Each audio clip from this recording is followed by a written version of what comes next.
parte, ontem foi um dia importante também, por conta da primeira entrevista de uma das duas reféns liberadas na segunda-feira, duas idosas, né, liberadas pelo Hamas ali na faixa de Gaza, estavam sendo feitas de refém desde o último dia 7, na ocasião do ataque do Hamas a Israel. Refém israelense liberada pelo Hamas concede entrevista e relata inferno durante sequestro. Até na entrevista da refém liberada a gente tem uma briga de narrativas, eu já vou explicar isso para vocês. Coloca um trechinho aqui separado pela Folha de São Paulo, pra gente ouvir, tem legenda aqui, então todo mundo atento aí. עברתי תופת שלא חשבנו ולא ידענו נגיע למצב הזה. והם השתוללו אצלנו בקיבוץ, אותי חטפו, השכיבו אותי על אופנוע, על הצד, וטסו איתי בשדות החרושים לכיוון חיר וחזר. הם פוצצו את הגדר, שבנו גדר אלקטרונית מיוחדת, ב$2.5 מיליארד, והיא לא עזרה כלום. וההמונים הסתערו על הבתים שלנו, עיקו אנשים, חלק הם חטפו, כמוני חטפו. לא היה הבדל אם יחטפו קשישים או צעירים. Então ela relatando aí esse caos que foi a ocasião do sequestro, quando ela foi agredida. Ela relata que foi agredida em casa, agredida no trajeto até a faixa de Gaza, quando ela foi de moto, agredida dentro do esconderijo, num outro trecho da entrevista. Ela fala que ela precisou passar por quilômetros dentro de um pequeno túnel até chegar numa galeria dentro desse pequeno túnel subterrâneo para se esconder, e ali dentro, nos primeiros dias, ela era agredida com varas. Uma senhora de 85 anos, né?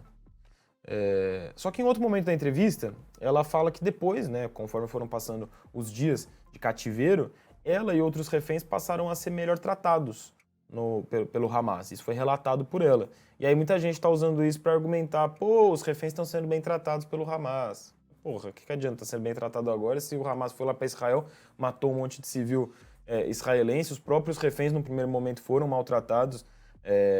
Essa senhora de 85 anos, a Yoshevit Lifshitz, ela relata que foi agredida no primeiro momento, independentemente de qualquer coisa, ela foi sequestrada, né? Mas aí aqui está um outro relato dela, de como ela acabou sendo tratada nos últimos dias pelo Hamas lá, o que dá um pouco de esperança de que os outros reféns nesse momento estão sendo bem cuidados de alguma forma, né? There were people there who took care of all the needs. We can say that to their credit. And they made sure that we will be clean and eat.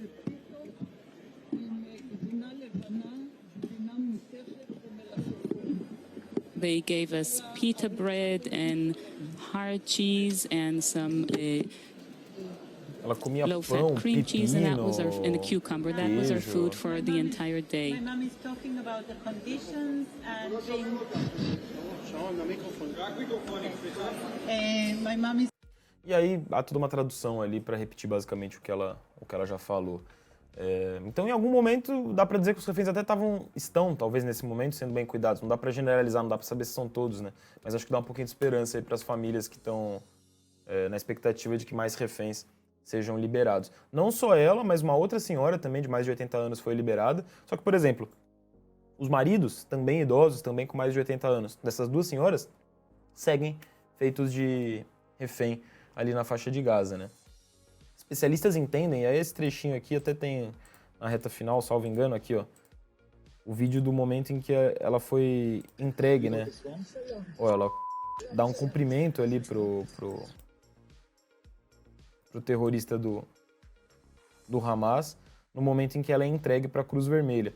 Esse vídeo, combinado até a essa questão de ela estar sendo bem cuidada, os reféns estar sendo bem cuidados ali nos últimos dias na faixa de Gaza, para especialistas, assim, explica que o Hamas está querendo limpar um pouco a imagem deles para com o mundo, né? Gerando uma comoção em relação ali à Palestina, à faixa de Gaza, querendo dizer, ó, não somos terroristas, estamos cuidando bem dos reféns.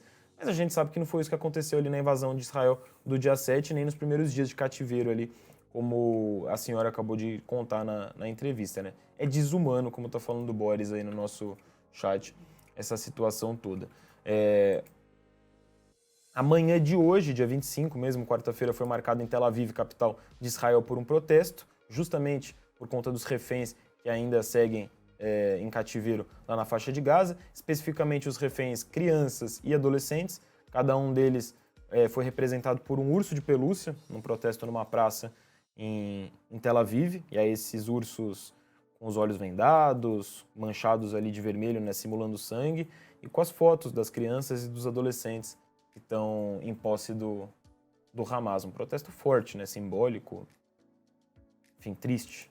E no meio dessa confusão toda, a gente segue particulações aí, globais na tentativa de frear o Hamas, na tentativa também de frear a guerra. A gente já fala sobre as propostas que serão votadas hoje no Conselho de Segurança da ONU, mas, por exemplo, o Macron, Emmanuel Macron, presidente da França, marcou presença ontem lá em Israel, conversou com o Benjamin Netanyahu e falou, sem dar maiores detalhes, de que a coalizão atualmente existente entre países do Ocidente para frear o Estado Islâmico pode entrar em ação também contra o Hamas. Fez um apelo, né, para que essa coalizão também comece a trabalhar contra o Hamas, mas não passou maiores detalhes, né.